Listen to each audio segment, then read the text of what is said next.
Programang ito ay rated SPG. Striktong patnubay at gabay ng magulang ang kailangan. Maaaring may masiselang tema, lengguwahe, karahasan, sexual, horror o droga na hindi angkop sa mga bata.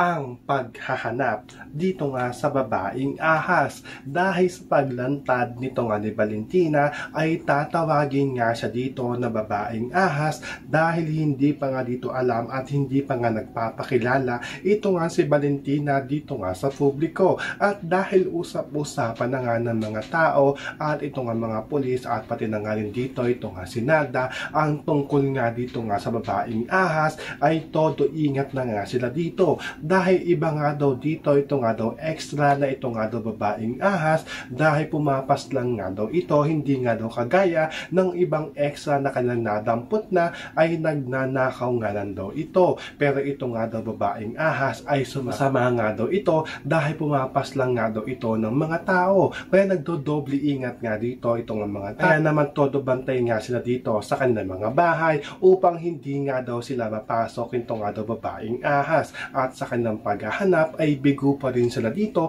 dahil hindi pa rin nila dito natatagpuan kung saan nga nagtatago ito nga babaeng ahas. So pakakaabangan nga natin dito kung matatagpuan na nga ba nila dito kung saan nga nagtatago ito nga babaeng ahas. Yan ang ating mga pakakatutukan at pakakaabangan dito nga lang sa Darna.